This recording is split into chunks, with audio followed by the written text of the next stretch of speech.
Welcome, everyone. Thanks, Sharon. It's my great pleasure to welcome our presenter, Sharon Danks, who I'm going to introduce in just a few moments. But a big hearty welcome to those of you who've taken the time to join us this evening. And I see a couple of familiar names, but lots of new people who haven't joined us for previous webinars. So a hearty welcome to you. And for that reason, let me just take a couple of minutes to give you an idea of where we're going over the next hour. Our presenter, I'm going to introduce Sharon and turn it over to her in a moment or two. She has a presentation of around 30 minutes, a very fast-paced presentation, quite a wonderful and dense one, I might have to say, from our practice sessions. And then we're going to turn it over to you for your questions, and I'm going to go to what's called a back office and retrieve them one by one and relay them verbally to Sharon for her answers. But in addition, you don't actually have to wait 30 minutes. If you have a question now or in 10 minutes or halfway through Sharon's presentation, you can take good advantage of what's called the chat box in the towards the bottom left-hand corner of the screen. You might see a little bit of text there already.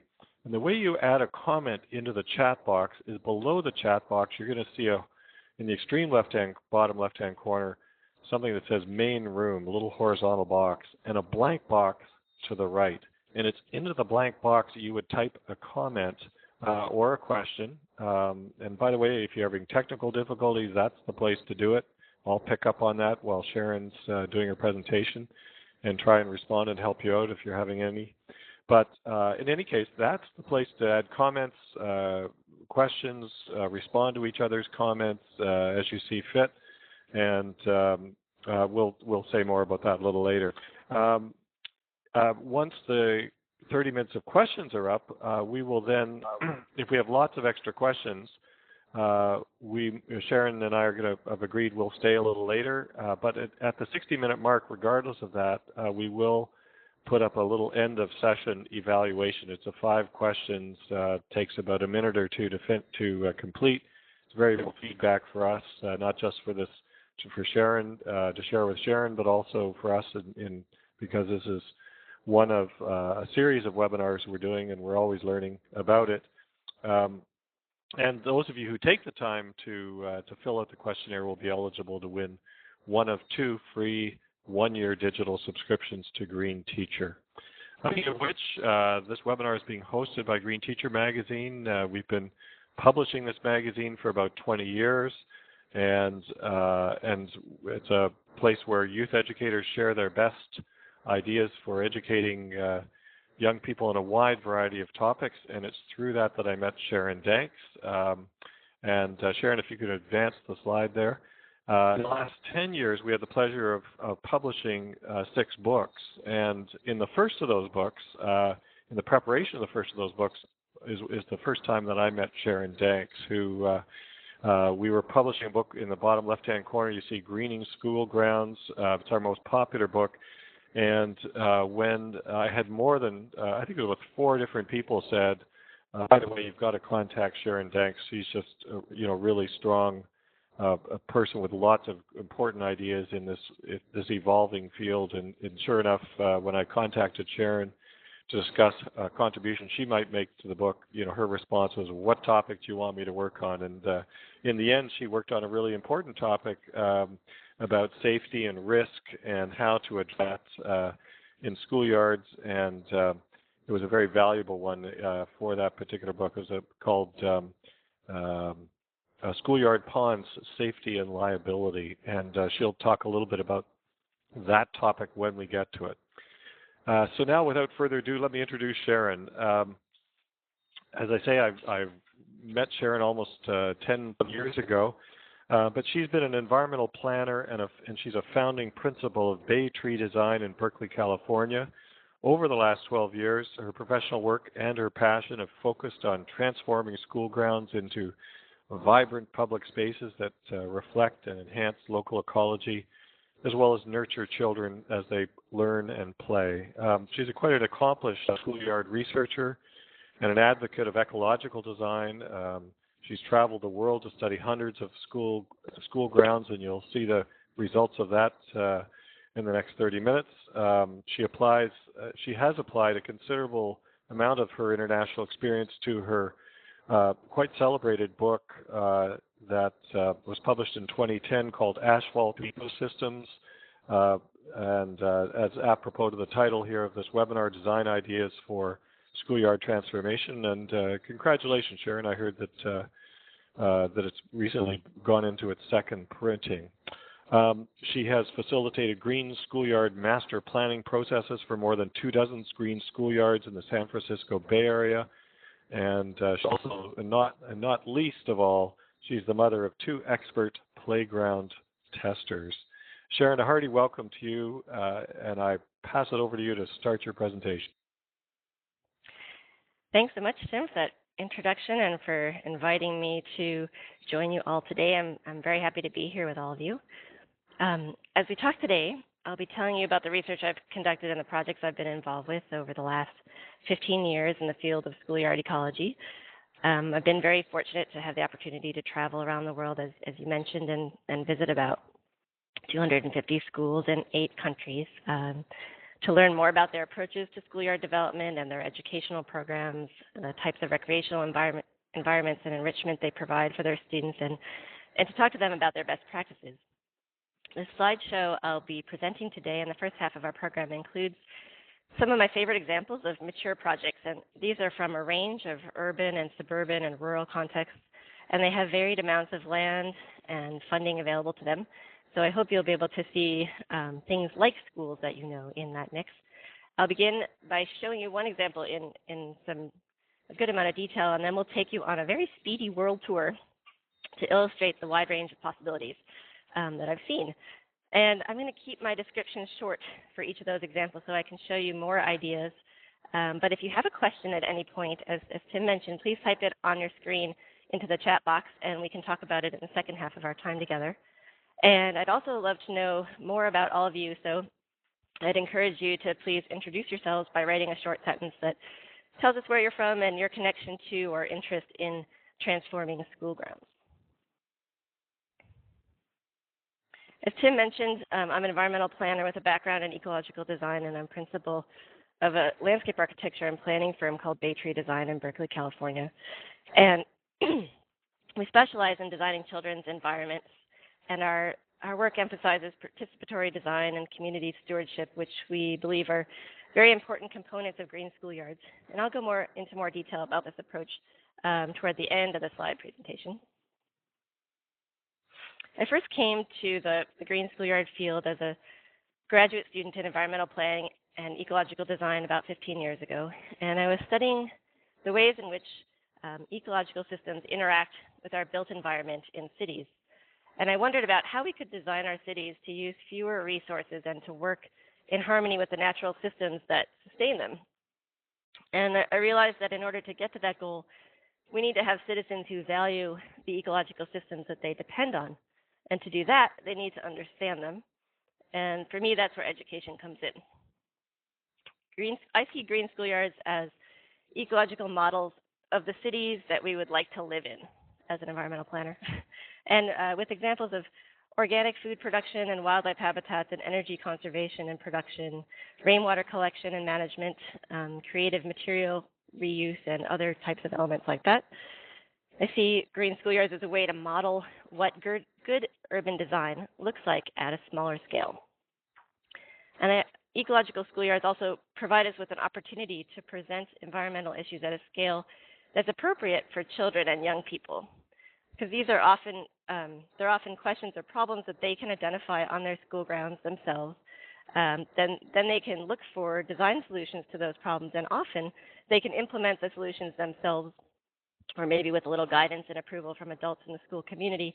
And this is a really rare and positive way, I think, to approach the field of environmental studies, which in many cases can be a daunting or scary topic for young people, since it's often about doom and gloom and global warming. And this is a very positive way to get them interested and engaged and involved. And schools can model ecological systems at different scales on their own school grounds. They don't have to work at a large scale to be effective from an educational perspective. If you take a closer look at the slide I'm displaying now, you'll see two examples of renewable energy being used at schools in England, and these are at different scales.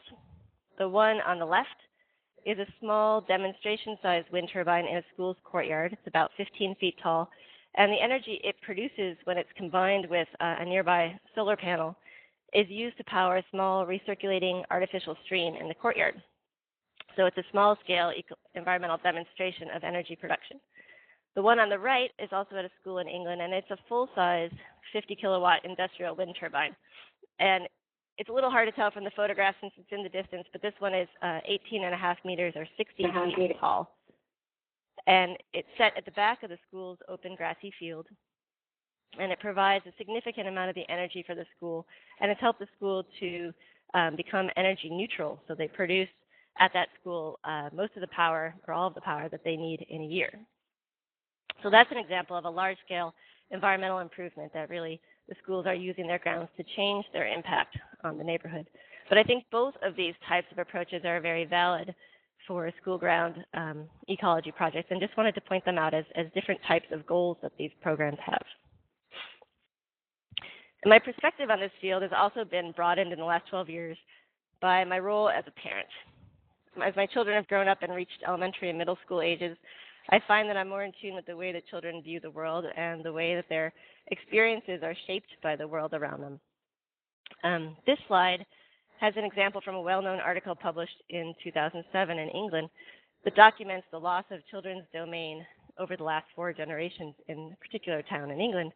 But this is a topic that resonates in North America and elsewhere as well, and the reasons for the loss of children's space to roam includes things like our fear of crime, but it's also the more heavily scheduled childhoods that a lot of children have now, going from one activity to another with less free time than previous generations had to explore their own environment. And the diagram here, in the diagram you can see that the great-grandfather, George, when he was 8 in 1919, was allowed to go 6 miles from his house on his own to go fishing. Whereas his own son, the grandfather Jack, when he was 8 in 1950, was only able to go about a mile on his own into the woods. And his daughter, who's the mother Vicky, when she was 8 in 1979, was allowed to walk to the swimming pool a half mile away, and her son Ed, who is now 8, can only go to the end of his street, about 300 yards. So what does this have to do with schoolyards? To me, this is I hear an echo there, Tim. To me, this says that outdoor space on school grounds is more important than ever because it's the primary place that children are spending their outdoor time and playing on their own. And that schools have a responsibility to provide engaging environments that will stimulate children from an academic perspective, but also reach the whole child to provide challenging and exciting places to play and explore because they're not getting this elsewhere. So you'll see these themes coming up in the slides. The next example I have here is one that has inspired the City of San Francisco, School District in San Francisco, and the San Francisco Green Schoolyard Alliance to form. This is a project where this was a typical urban schoolyard in 1991. Pretty bare, pretty paved, and I bet it looks like many urban schools around the country. But if you look at the next slide from the very same perspective, shown 10 years later, this is the dramatic change that's possible when you redo a school in an ideology that's green schoolyard based. And here is another slide from the same perspective again in 2007 that shows the school with the plants grown in. And so really it's very dramatic change is possible. And going back to that first one, you can imagine that there was much less you could do with curriculum and play in this schoolyard than the way it is now when you watch those buildings disappear and all those interesting little nooks and crannies to play in. It's quite wonderful. And now I've got an example for you that is a place that I only had a chance to visit briefly, but I was really touched by the incredible program that this school has on site. It's called Coombs School. It's in England, and it was run under the head teacher, Sue Humphreys, for more than 3 decades, and the school continuously added to its grounds over that time. and has woven the curriculum and play all through the grounds, which they've embellished with a new projects every semester. And so in this picture, for example, you're looking at children playing outside in a creative play environment under the shade of a tree that children probably planted in the last 40 years. And hanging above their heads are some projects the children created, and we were told that the spoons came from wood harvested on the site that the children watched an artist turn from a bare branch into spoons in front of them. So they learned how the spoons were made and then turned those into art projects themselves. So it's about layering curriculum through the site and having children be key in the process of creating things on their grounds. This is a scene from an outdoor classroom at Coombs, and just a lovely environment where they've planted the forest the children are sitting in. This is what a forest looks like. A child-planted forest looks like 40 years after planting. And sitting again on wood harvested from the site in a clearing to have their class in this peaceful environment. And as we walked around the grounds, we saw that there were 3 ponds in the school site, and I had a chance to ask Sue about it. And for much of the school's life, it was a preschool only, and they added elementary grades in more recent years.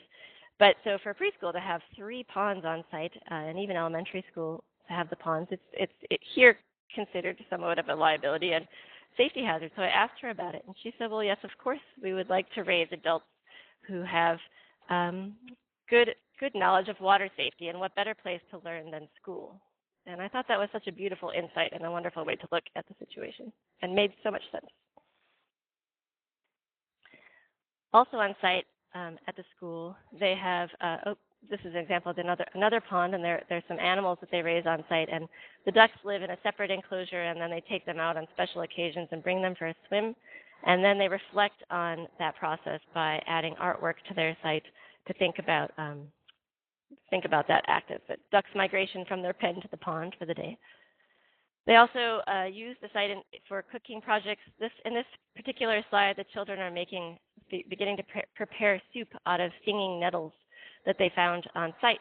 And just like the pond, this is another safety issue potentially.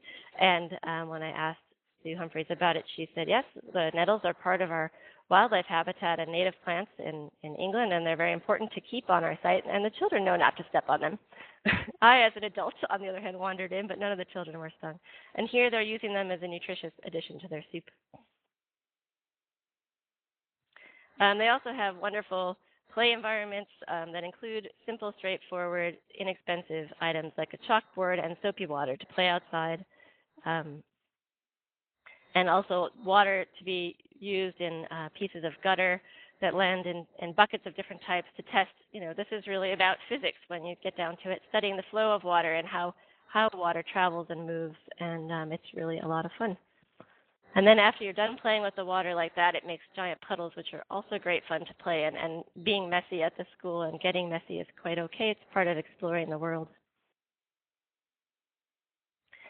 This is a scene from an outdoor music class that was happening when we were there, and they were using sticks that were harvested from their grounds to beat out some type of rhythm pattern, I believe, that came from a New Zealand dance they were studying.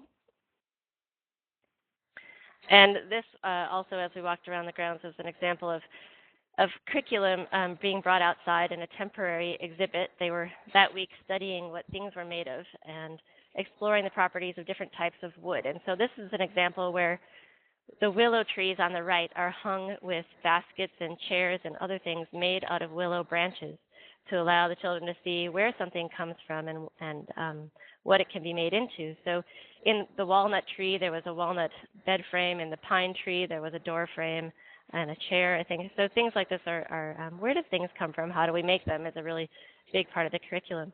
And then after observing those things in the grounds, the children had a chance to use some willow cut from their site to make something else themselves for their grounds, and this was going to be a garden ornament for their beans to grow on. They have a stunning geology trail that has taken shape over the last 3 or 4 decades, and this is the interpretive display for the trail, which has some incredible monumental pieces of stone that some of them have history and they have previous uses in building the port or millstones and other things. And so this shows the geography of where those stones came from, and then the history of where the rock was from and how, if it was carved, who carved it and how. And when you walk around the site, you see things like this example from the geology trail, which is they call it Coombs Henge because Stonehenge is not too far from them, and it's a seating circle and outdoor classroom space and playhouse. And this is a piece that was carved by an artist on site in front of the children, and I think the artist was there for many weeks carving this, and the children could stop by and see the progress. So really a phenomenal site that's such an inspiration to schools around the world. The next set of slides are much briefer examples from a much wider range of places. This is a slide that shows a school garden at LeConte Elementary in Berkeley, and it's typical of a teaching garden, a space where children can come and learn with the teacher about plant growth and horticulture and many other topics and get involved in the maintenance of the gardens. Here's some other pictures of that's a school garden in Berkeley, and another school garden in Berkeley where children in this picture are harvesting amaranth so they can have a cooking project together. And in addition to teaching gardens, you can also have nibbling gardens on school grounds. I first saw this idea in England, and this is a project at Rosa Parks Elementary in Berkeley at a school that we worked with. And that was an empty space there on the top left. You can see that was just kind of an unused corner of the schoolyard, and adults on a schoolyard workday built a fence and partially enclosed the area just to protect it from balls, and planted plants in there the children can harvest themselves whenever they'd like to at recess. So this is a children's garden harvested by children.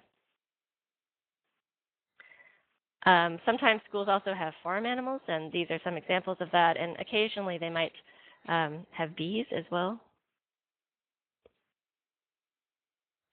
It's good to have a place to sit outside with the class and gather a class to eat and talk. And in this picture, garden teacher Rivka Mason at Malcolm X Elementary in Berkeley is preparing a beet that was picked from the garden, and you can see on the table there on the left, she's got a very inexpensive camping stove being used to boil water to cook the beet. So you don't have to have fancy equipment to cook outside with students. But if you like, you can get fancier with ovens. This is an example of an adobe or earth oven on the left in the shape of a frog, and when you light it to cook a pizza or something, the smoke comes out the mouth of the frog.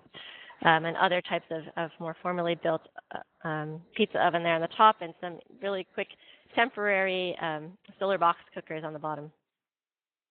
In addition to edible gardens, many schools have wildlife habitats, and I think schools in any location, urban, rural, suburban, can have butterfly gardens and attract birds to their site, and it can be with things as simple as feeders or better off to have plants that allow those creatures to forage on their own, and interpretive displays that allow people to understand what they're seeing. In this picture, this is a photo of a schoolyard garden in Berlin where they've created what they call an insect hotel. And the idea with this beautiful creation is that the beneficial insects, nest here and then come and pollinate the garden or help them to take care of it. And wildlife habitats, of course, look as different as the places where they are. So this is a prairie garden at a school in Chicago. And you can even put wildlife habitats in very dense cities. This is a schoolyard in Tokyo that has about a 1-acre garden off in the back there that's got both edible plants and wildlife habitat plantings. And in the background of that, in that area, there is this incredible pond and wetland. And you can imagine that as a child coming from dense Tokyo, you walk off the street and into this area, and you feel like you've suddenly been transported somewhere else. And I'm sure it's a rich resource for science curriculum. And here's an example of another pond from a school in Boulder, Colorado, called Crestview Elementary. And the pond here is several acres in size. And the most unique thing, aside from a wonderful pond that they've created, is that it's half on city property and the parkland and half on school property. So they got both authorities to agree that it was okay to have open water, in this case open 24/7, because there's no gate on this area. And they control access and keep it safer by, number one, having it pretty shallow. It's under a foot deep. And the children there during recess, everyone wants to go in the wetlands, so they do some crowd control by giving out those little red shirts. And if you're wearing a red shirt, you're allowed in, and if you're not, you don't. can't go in. So that controls the number of kids there and limits the number of wet shoes that they get. They also have mosquito-eating fish to take care of that problem. Water systems, rainwater systems in particular, are also a good topic for school grounds. This is an example of a school that has built a watershed model of their site, of their own watershed on their site. And it's got some vertical exaggeration so that when the teacher comes outside and sprinkles a little soil on it and pours a cup of water on it, you can watch the soil and the water move to the ocean and understand how something dropped in one place in the watershed ends up in the ocean. Much more interesting than watching a diagram in a book. Water systems can also be expressed on site by talking to students about water conservation and collection of rainwater. And so here's a cistern at a school in Kyoto, Japan, that's collecting water off the roof and storing it in a cistern that they're going to be using in their wetlands soon. This is an example of water systems management in Berlin, where the city has, I believe, actually fines school properties and other public spaces if their stormwater leaves the site. So they've gone from fully paved schoolyards to schoolyards that look like this, that have permeable paving and plantings everywhere that allow the rainwater to sink in completely. And you can imagine that this completely also changes the way that these schoolyards are supervised. And where they once could see from one end to the other and supervise every child by having their eyes on them, they've now switched to an approach that the teachers stay in one place themselves, and the children who have problems they can't resolve on their own have come to them with their issues. And they found this actually helps to decrease the problems they have on site rather than increase it. So fewer eyes equals children solving their own problems most of the time. And here's another example of a water system. This is a more high-end project. It's at Sidwell Friends School in Washington, D.C. It's a LEED Platinum school, so the highest environmental rating on the building construction. It's where Obama's children go. And the front yard area that you're looking at there is a blackwater treatment wetland. And for those who don't know what that is, it's a system where the building's toilets flush into the basement, get some purification there, and then UV filtration, and then they go up into this wetland that is the welcoming entrance to the school. So you can imagine that it doesn't smell bad at all. It's quite a lovely planted environment, but at the same time, it's actually processing their wastewater. And you can see in the background on the left, there's a display, an interpretive display that I've zoomed up on a bit here on the bottom left that shows the whole process that explains how this works to the public that comes to visit. And after the water goes through many different levels of the wetland and through the filtration system in the basement, it's then clean enough, if they wanted to discharge the water. But instead, they dye it blue and flush it again. So it's quite an exciting example of water reuse on site. Energy systems are also a possibility for schools to include, like the wind turbines I showed you earlier. Solar panels are maybe sometimes more accessible and lower cost option. In this case, this is a pond we built, shown soon after it was constructed, that has a small solar panel on a post, and the solar panel can be rotated. So the kids, when they face it toward the sun, a fountain comes out of the center of the rock in the middle there, and the water gets splashes and circulates the water, which helps keep down insect population problems. And this pond and the solar panel installation was done during a schoolyard workday as well, with the involvement of the whole school community. It's important to have interpretive displays on any kind of renewable energy that a school is producing, whether it's geothermal or wind power or solar. And it's nice if it has a real-time readout so the kids can track it and include it in science curriculum. And here's an example. Also, instead of energy production, this one is more about energy conservation. And it's from Kyoto, Japan, at a children's museum, where they are using what they call green curtains of plants to shade the interior spaces during the hottest months. And there the plants are growing from the bottom, as you can see from a couple different angles. And they're also providing food. In this case, I think it's bitter melon. And in addition to shading the inside of the environment and keeping the energy bills down, it also just makes a very lovely green feeling inside the room. So you can see on that bottom picture where the students would normally, or the children visiting this place would normally look out at a parking lot. Now they have a wall of green to look at. And especially for urban children, they encounter a lot of man-made materials during their day, a lot of plastic and glass and asphalt and concrete and metal. And so we find that it's nice to include natural materials in their environment as well, sand and earth and wood and bamboo and things that are renewable resources easily found locally. Here's some examples from Norway where their local natural material is stone. And on the top picture, those are rocks that were naturally in that site. And instead of flattening it completely like we might do here, they said, great, we have stone. We can have this wonderful playground, which I think is really refreshing. And on the bottom picture, that's a student-built seating wall designed by Frode Svane with the school. And the students built it out of rocks that they gathered locally. Here's some examples of earth-based construction. The top left is a cob greenhouse at a school in Berkeley, California, and on the right is a Waddle and Daub pump station going in at an after-school center in Sweden. And on the bottom left there is an example of rammed earth construction, which is mixing natural earth materials with a very small amount of concrete to stabilize it and pounding it together into walls. Looks a lot like sandstone when you're done. And this is one of the most exciting examples of natural building I've seen on a large scale. And the reason I find it so exciting is that it was built by middle school students. So the older the kids get, the more capable they are. And this is an example where at this after-school program, the middle school students worked with their teacher, who was an architect, and physically constructed this barn for their animals at the permaculture after-school center where they go.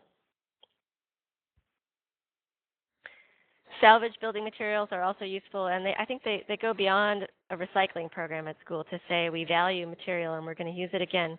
So here are some examples of, on the left, a recycled concrete retaining wall, probably former sidewalk being used in that retaining wall. On the top right is a former olive oil barrel, I believe, being used as seat back and decking, and then some recycled ceramic in the mural.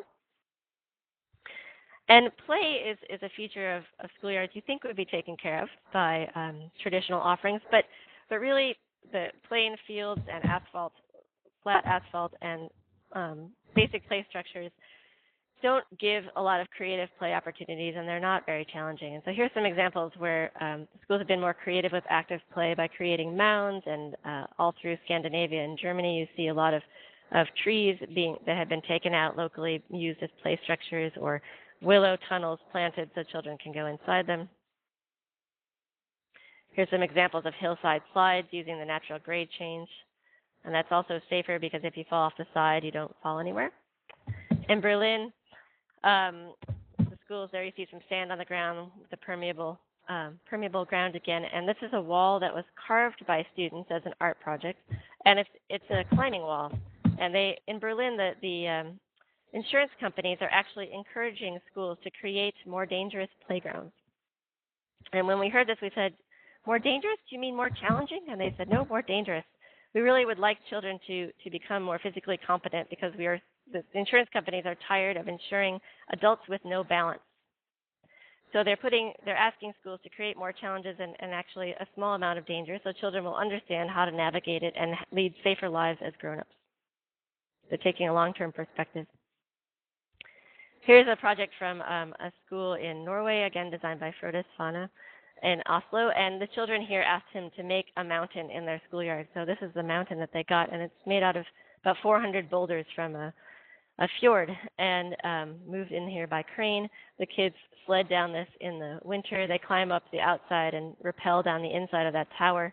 And as you can see, there's no safety surfacing surrounding any of it. And I asked the principal if he saw a lot of accidents here, and he said no.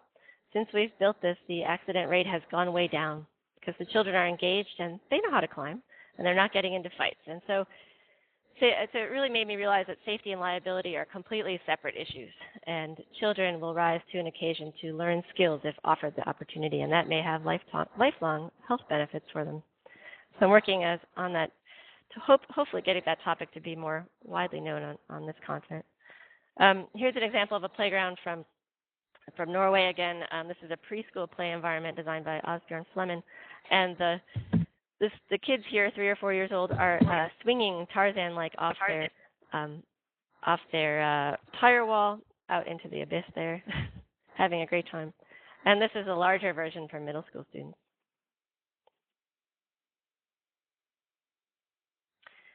And again, in Germany and throughout Scandinavia, you see swings on schoolyards, and they are swings that are around in a circle, and the children are allowed to swing toward each other so they can have conversations and sing together.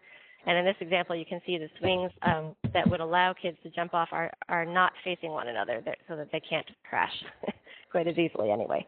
But they don't seem to have safety problems with these, contrary to what we might think here in North America. Creative play also comes out in anything that you put in a schoolyard. And children love to explore nooks and crannies. Here's some sand and water play, again in Berlin, in a schoolyard that used to be paved and now has really rich environment. Sand and water play and earth digging in gardens is also fun for kids. It's nice to have at least one digging bed in a garden to allow kids to get into the soil. Sometimes all you need to do to create a better creative play environment is to give kids some places to make forts or just carve out bushes you have, or make playhouses for younger children that have don't attract a particular gender or a particular game, open-ended play. It's nice to get everyone out into garden spaces. That doesn't always mean it has to be paved. This is from a school in England. Some schools bring art into the outside areas, and here's an example of some petals and other natural materials being ground into paint to use outside, and outdoor weaving using garden materials. Music outside with fancy instruments or very simple ones. It's good to be comfortable in the schoolyard. I think with a lot of typical asphalt yards, there's no shade and nowhere to sit, so thinking about comfort, I think, is key. It's good to have a place to seat the whole school, if you can, outside somewhere or just a class. And to reflect the local ecology and create sense of place. Providing memorable places in schoolyards, artwork that children make.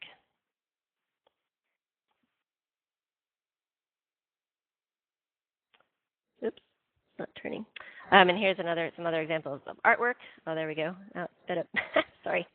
And so I just wanted to talk a little bit about how green schoolyards come about. And basically, it takes a village. It's good to have everyone involved in creating green schoolyards. And Bay Tree Design, we believe in really getting that process to be pretty comprehensive so that we'll get everybody on board in designing and later in maintaining the school grounds. So here's an example from San Francisco of what a before project might look like. I see your timing note there, Tim. Thanks. We start with brainstorming the project and with teachers and parents and children and setting up goals. Sometimes that happens in multiple languages. Typically, schools like to take site walks out and look at what the schoolyard looks like now and talk about things that are working and things that aren't. And mapping out those things so that you can talk about them with the community as a whole. And then everyone comes together and has a design workshop where they sit down and take the ideas that were brainstormed and findings from the site and put them together to create a green schoolyard draft plan where they then present that information to one another. Talk about it with each other. And their plans, when they're done, usually look something like this, with ideas everywhere. It's great. And children can be involved in that process as well, expressing their ideas and explaining them to each other. And their ideas sometimes look like this. And then it's about building consensus and blending all those ideas together to create a draft plan. And this is an example of one that we did for a school in San Francisco that takes the ideas together. The school then debates the plan, sees if they like it, and that when they finally decide on it, they adopt it as their concept plan. And often we'll write up materials for them so they'll have a history of how that was done. And this is the kind of thing that schools can also do on their own if they like. And we'll send out some resources as a follow-up to this to give you some ideas about how to go about that. And after making a plan, the next step is construction and implementation. And the before site might look something like that. And then under construction like that. Newly constructed by the contractors. This has the irrigation system and the pathway and the asphalt taken out, but it hasn't been planted yet. This was the part done by the contractor, professionals. And then the community came back and planted and added things to make the site come alive, and that was really the fun part. They saved for themselves. And then comes community stewardship and construction of smaller items. So here they're building a fence and doing some paintings, for example. And I've picked some pictures from that pond installation, community pond installation. The medium-sized and small projects are good ones for community. And then there's ongoing community stewardship. And I like to recast maintenance as stewardship and talk about how children and the communities of schools can take part in being stewards of their grounds. And that's how many of them can afford to do this when there's no more maintenance money than there was last year. And a couple more pictures of stewardship. And so in closing, the rules of thumb that we like to use are to dream big, but to start small. So think about a master plan where things should go over the next 10 years, and then start with small projects and do them one at a time and do them well. And along those lines, also never finish. The projects I've seen that are 20 years old or more are the ones that got that way because they keep adding and changing, and the project grows as the curriculum grows, and it's a good rule of thumb, I think, to keep going. Involve everyone, and plan ahead for how you'll take care of the site. And the last thing I'd like to tell you about here is a brand new organization that I was involved with helping to get off the ground. It's called the International School Grounds Alliance, and it's a really exciting organization that involves people from all the countries of schools I just showed you and others. And it's a brand new membership organization, nonprofit, for free membership right now. I encourage you to go to greenschoolyards.org and look at the website and to join us on the International School Grounds Alliance Public Forum on LinkedIn, where there are discussions unfolding about all of these topics and people asking each other for advice and sharing examples. And on the website, there are videos from schools around the world and other links to resources that I would encourage you to visit. And I also have photographs of about 500 photographs of schools around the world in the book that I produced and wrote that Tim mentioned, called Asphalt to Ecosystems. Thanks so much, Sharon. And we will, yes, thank you for bringing up that question slide too. But first and foremost, thank you for a fabulous presentation. As I alluded to in my introduction, you packed a lot in, and you did a great job. I think taking us on that world tour and really introducing an incredibly rich bevy of ideas there. So, without further ado, a couple of things, and just to backtrack a little bit, a fair number of you joined us after the introduction and after Sharon got started. You will notice in the chat box, which is in the bottom left-hand corner, that there's been lots of comments, primarily because Sharon asked everybody to tell us where you're from and what involvement you've already had in transforming school grounds. And many people did that. If you didn't have a chance and want to, please add a sentence about yourself and your involvement. And the way you do that is to go to where it says main room and to go to the empty box to the right, and then type in a message and hit enter, and it'll appear in the chat box. But meanwhile, even more importantly, on the screen right now is an opportunity for you to ask a question of Sharon. And what I'd like you to do is type in, if you have more than one question, do them one at a time, put one question in and then click submit, and then you can type in a second. And I'm going to retrieve them in the back office and share them with Sharon. And she went, because of a fairly lengthy presentation, we're going to do 15, 16 minutes worth of questions, and then we're going to do the end of session evaluation, and then if there's more questions, as I suspect there will be, Sharon and I will stay later and answer remaining questions as well. So no need to rush off in 15 minutes at the end of our hour if you have a bit more time, and especially if you have them to be answered. So let me just check and see if there's any questions there already.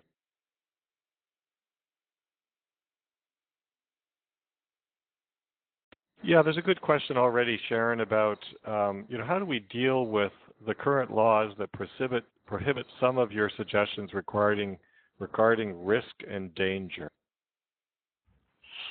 That's a good question.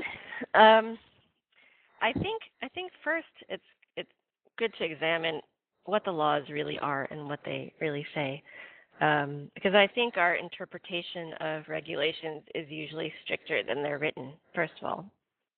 And that's different in every local area, so I can't really speak to the specifics of that. But in general, there are studies out there now that talk about, for example, um, nature play being overall having a much better safety record than play structure play. At many schools, there are multiple broken arms every year on play structures, and yet they're still there, and children are allowed to use them. Um, and that doesn't usually happen in nature playgrounds that are filled with boulders and logs and other things. Um, I think also that there's some education that needs to be done in the U.S. based on different perspectives. The German example I find particularly intriguing. I mean, I think here in North America we tend to think that if something is going to cause liability concerns, that it must be inherently unsafe. And so first we need to unpack that assumption and separate safety and liability, because safety, as they're showing in Germany, is really, and long-term public health is really based around being able to navigate the environment. And insurance companies like the one in Berlin would not be making the decisions that they're making if they didn't have fabulous data that pointed to improving their bottom line by improving public health. And so we're working to try to transfer the knowledge from there to here, and that's part of what the International School Grounds Alliance hopes to be able to accomplish, is to use research from different parts of the world to inform practice in others. And I think it's a really exciting direction. But again, I think, Bernard Spiegel from PlayLink in England, for example, also talks about the difference between the need for safety, if I'm getting his perspective correct here.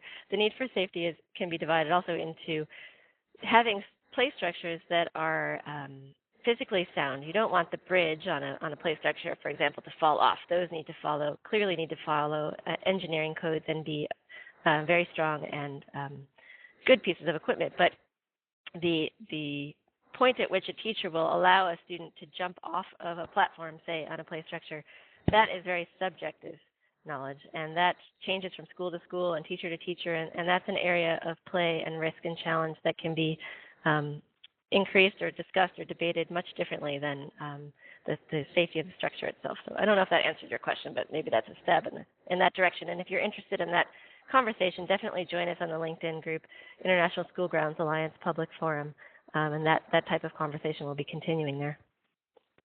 And Sharon, let's make sure, I think I mentioned briefly, if I didn't, I'll say it again, that tomorrow I'll be sending an follow-up email to everyone who registered for this evening's webinar, this afternoon's webinar, this morning for the person who's joined us from Perth, Australia.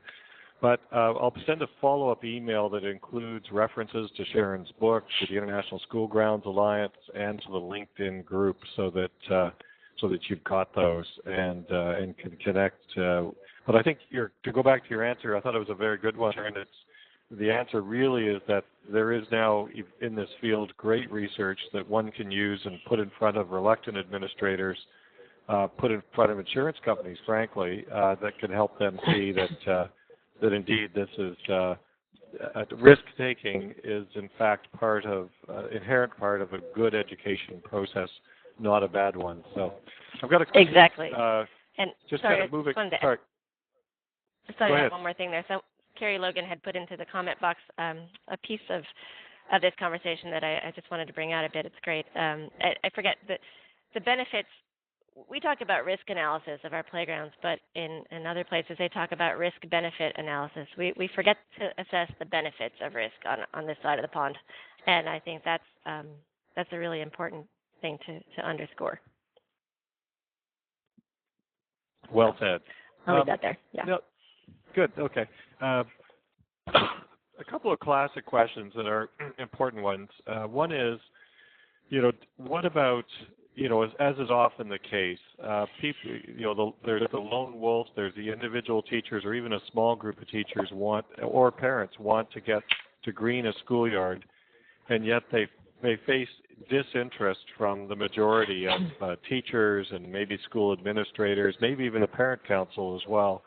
Any advice as to how to kind of win over the rest of those folks into something like that? Yeah, I think there are many ways to approach it, and it's definitely a common issue. I think that the lone wolf scenario should be trying to find, first of all, some allies so that they're not alone, because these projects can't be created by one person. They tend to burn out too quickly, so you really need a committee. And it's crucial to get support of the principal so that the project will proceed in accordance with what they would like to have happen there. Sometimes it's helpful to engage, say, the science teacher, or if you're a parent at a school, that your children's teacher, and get them intrigued. The book I wrote is actually to serve that purpose to some extent, and it has examples of projects working beautifully elsewhere. My children and others have looked at it and said, "Hey, how come we don't have that here?" And that's really part of what it's for, is to engage people and get them inspired. Sometimes they just haven't imagined that that's possible. So part of it is exposure to what's out there, and the videos on our website can also get that idea going. And then I think there's also the approach of finding which hook individuals in the community will be most motivated by. So for some people, that's about school gardens. For others, it's about wildlife habitat. And other people might be interested in play or interested in energy, and finding out their interests and seeing how this common project serves all of their separate interests and ties them together is a way to bring the project about in a very integrated manner with more people behind you. Great. Thank and again, you, Sharon. When you work with teachers, we like to say, what are you already teaching that you'd like to be able to teach outside? How can we add resources to your grounds that help you teach what you're planning to teach? So this is not about adding to their plate. It's not about making life more complicated. It's about solving their problems for them. Great. And another question, you showed lots of gardens in California and so forth, and someone was asking about colder environments, which probably are not much cold. Toronto, Ontario, where I'm speaking to everyone from, is of course not much colder. In fact, it's probably just a little bit colder than most of the places in Europe you show. But any recommendations for what you do in a much colder environment with a school ground? Yeah, there's Evergreen in Canada that has projects throughout Canada with examples of cold weather climate projects. I think wildlife habitats certainly that reflect your local climate. A lot of all the play environment examples could be done anywhere. A lot of the ones I gave actually were from Norway and Sweden, and pretty cold places. And I think there are very few of those projects that would be tough to do. It would just be the individual plant choices. Edible gardens are probably the most difficult in short season areas, short growing season areas, but everything else is well within the easy range of possibility. And I even saw fantastic edible gardens in Norway and Sweden. They were just using cold frames and other devices to extend their season, and growing things that would flower and fruit in the fall, starting them in the spring and having them be ready for them in the fall when they came back.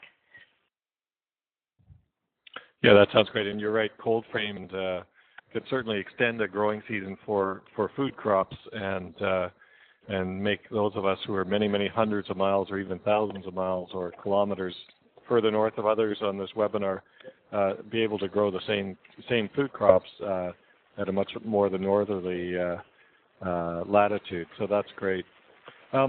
Folks, just a reminder, if you have a screen, you should see a slide with a question that an opportunity, a place where you can type in a question for Sharon. And my job at this point is to fetch them from the back office and relay them to her. So please take a moment, and this is your chance to ask one of North America's best experts on transforming schoolyards. Do take advantage of it. Do you have, one question, Sharon? You naturally, of course, the transforming schoolyards is really a movement that is both very important and prominent in preschool environments and in elementary school environments, occasionally into middle school environments. Have you worked with any high schools, or are there high schools in the San Francisco Bay Area that are greening their schoolyard? And can you give us some comments about that? Sure. We haven't personally worked with the high schools, but I have definitely seen examples at middle and high school level that are fabulous. There's At the middle school level, in our area, the pretty famous edible schoolyard created by Alice Waters and King Middle School, that has a incredible 1-acre garden where they do all types of interdisciplinary teaching and food education. There in our area, there is a school called Casa Grande High School where the students decided that they wanted to try to rescue an endangered steelhead fish population in the creek that ran through their neighborhood, and they have restored the creek. It's slightly off-site. I think it's about half a block away, but they've planted something like 10,000 trees in the last 15 years or so, and they have pulled all the garbage out of the creek, convinced landowners nearby to take out dams that used to keep water out of the creek, and they built a hatchery on their site, and they have with a teacher, created an extensive marine biology curriculum that many of the graduates now grow up and become marine biologists. But in high school, they are the caretakers of the steelhead hatchery, and then they release the small fish and count returns along their creek.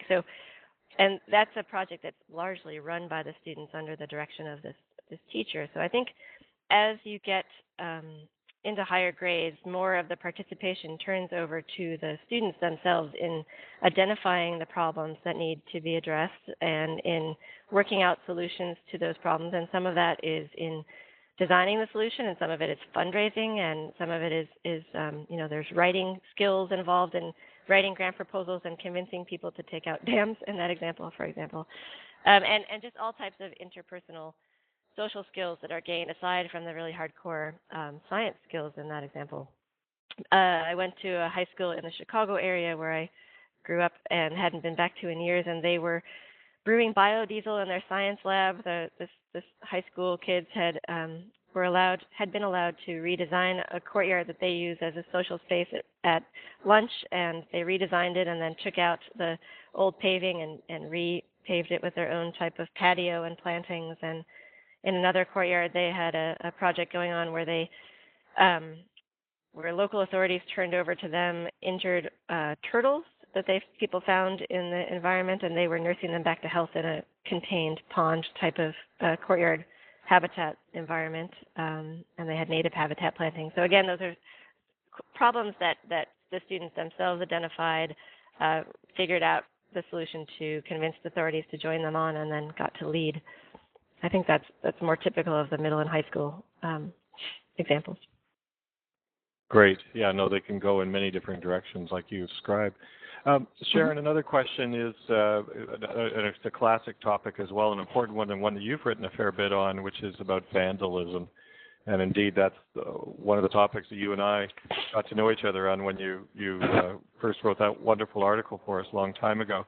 Can you make some comments just in general about some strategies that address vandalism of schools? It's certainly very discouraging when communities put lots of energy into developing a green space and only to see it, how much of it can get destroyed in a fairly short period of time.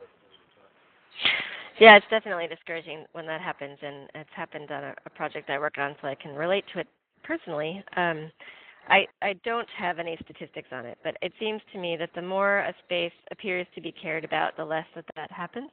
And so it might happen, it happened on our project more as the project was starting up, and then when the project was more established, that fell off quite a bit.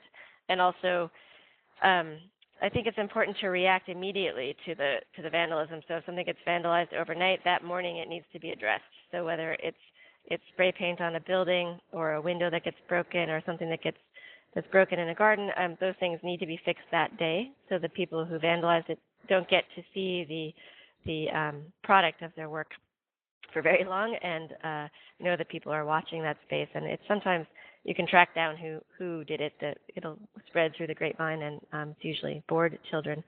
And so finding them and finding a way to channel that energy in another direction is helpful. And I actually also think that blocking a space has the counterproductive effect of making it more fun to vandalize.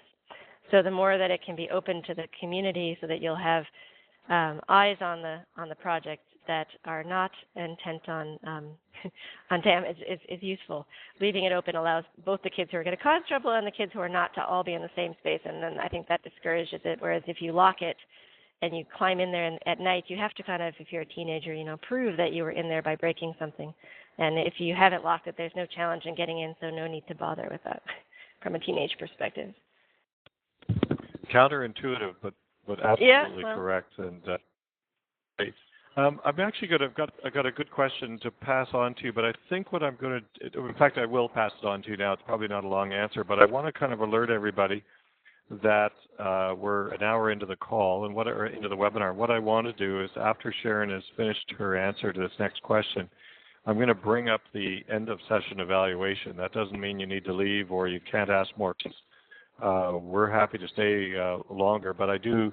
Lots of people, my experience in these webinars is lots of people will have to leave in the next minute or two. So I'd like to pull that up in just a moment. And so if you're typing a question, please finish it in the next 20 seconds. And we'll bring this page back up in a couple of moments. But so last question without further ado, or this question before the evaluation, and that is, someone was saying that they're often required to meet ADA requirements, and I'm hoping you know what ADA requirements are. Yes. But the person who asked the question just said, how do you convince authorities that you're meeting these requirements and can incorporate a lot of the natural features that you were describing in your presentation? ADA requirements, it's Americans with Disabilities Act, so it's wheelchair access and other types of accessibility worked into the design. And our firm was working with San Francisco School District over the last few years on projects that were entirely funded by a bond that was based on ADA compliance. And so I'd say that it's completely possible to design these within ADA standards. You need to have accessible paths of travel through all the sites and to all the most important features of the grounds. But it's also important to address other types of health issues like children with ADD or other types of special needs that really require nature play and help those children to thrive. So there are many different. I don't see it as a constraint. I'd say there's definitely any well-designed space should be accessible to everyone, and there are ways of incorporating natural materials into accessible sites, I guess. I don't know if that tells you specifically enough, but I think that's a good answer. And I'm going to pull up that end of session evaluation. I'll just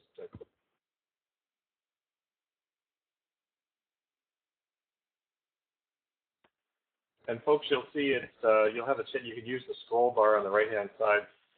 3 of 4 questions are simply multiple choice. And again, those of you who take the time to fill it out, it's going to be about 60, 90 seconds. Not only will both Sharon and I be appreciative, but secondly, to have your candid feedback, but secondly, those of you that do will be eligible to win a 1-year free digital subscription. Please take a moment to do that, and you can still continue to comment or ask questions in the chat box. And I will say, as I was able to follow perhaps Sharon better than you, the comments. No, Sharon, hold on. We'll keep the archive for the next couple of minutes. There was a whole group of participants tonight from the Greater Toronto area who all identified each other and invited each other to come tour each other's schoolyards. So this webinar has already had one practical outcome that has unfolded in the chat. Excellent. And you wouldn't have had a chance to notice, I mentioned that we have, I'm sorry, I forgot the name of the person who's with us from Perth, Australia, who's very involved in an organization called Play Australia, but we also have someone who's from Hawaii as well who's joined us. So it's from mid-afternoon in Hawaii. And of course, a good range of people from the East Coast to the West Coast of the United States. A bunch of us here in the Greater Toronto area, and lots of people in British Columbia, I think, are the 2 poles of Canadian participation in tonight's webinar. So, folks, we'll leave this up for another 10 seconds, 10, 15 seconds, and if you so do finish it up fairly quickly. If you need a longer answer or you want to give a longer answer, remember I'm going to send out this email tomorrow, which will have access to the same questionnaire, and you can answer it at a much greater leisure. And I didn't mention earlier, by the way, in my introduction, but if you're not a subscriber to Green Tea, we don't get any funding to do this. We do this on the side of our magazine and so forth. And so if you found this to be a worthwhile effort, please do consider taking out a subscription or buying one of our books and help us continue this series. But I will just double check, see if we have any more questions for Sharon. And Sharon, I hope you've had a chance to scroll a little bit through the chat room, and you'll have a comment or two you want to make in response to. I've just been reading people's where they're from and what they're doing. It's great to have you all here today. Thank you so much for joining us.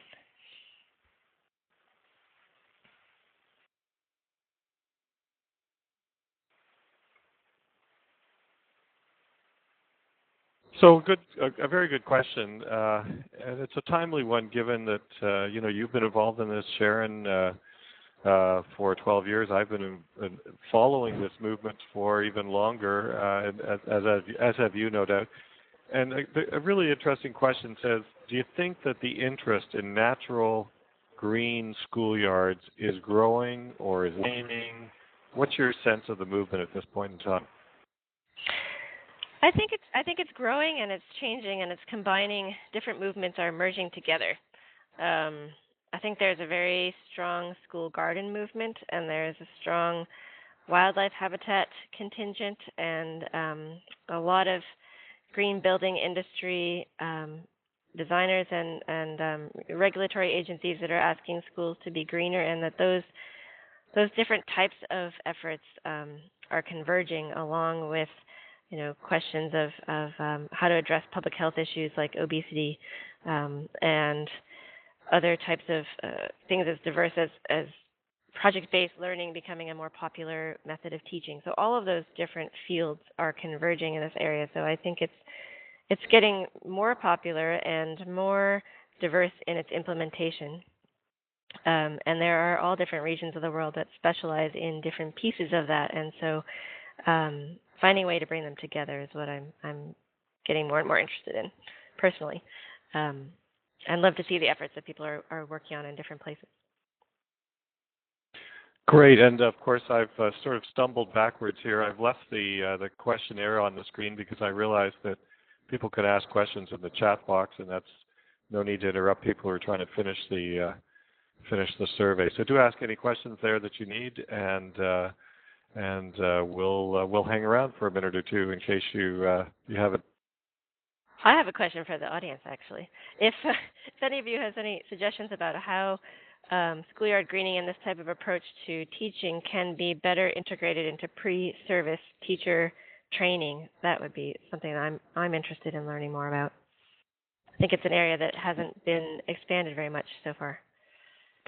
No, there's a wonderful a person in Kelowna, British Columbia, and I'm going to think of her. I'll have to think of her name, but she's published a whole book on this, and she did a fabulous article for us in Green Teacher. I'm going to say, Sharon, about 3 years ago now, and she's followed it up with 2 different books actually. But her whole point is to use the garden as the focus of teacher education, and she does both food gardens and natural habitat garden, and it's the whole process of having.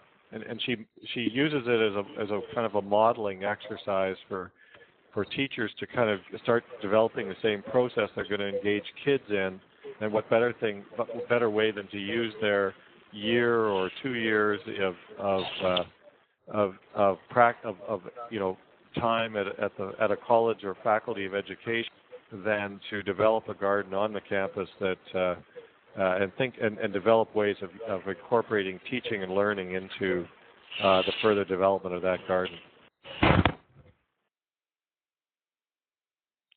I'll make a note of including her reference, and I'll send it to you after the session here. Great, thank you. Folks, I think we're going to do, and Sharon, I think we've run out of questions here. But I do want to thank you. You've really, it's been an astounding presentation. It really was, as I said at the outset, a incredibly rich presentation. You've filled us with just a bounty of fabulous ideas drawn from your travels from around the world, and I feel just energized by all the possibilities before us, and I know that quite a large number of people are going to be viewing the archive that we'll make available to everyone for the next month. So for those of you who are still on the webinar and you found this a worthwhile session, please tell your friends that it can be freely viewed over the next hour. Sorry, for the next month. You don't have to be a teacher subscriber. And after that, it will disappear into a subscriber-only archive with 25 other webinars that one can only access now if you're a subscriber. But so Sharon, again, many thanks. This was a fabulous presentation. Thanks so much for having me. I really enjoyed being here. And it's likely we're going to have you back. Great. Part 2. I look forward to it. Thanks so much, Tim. Bye, everybody.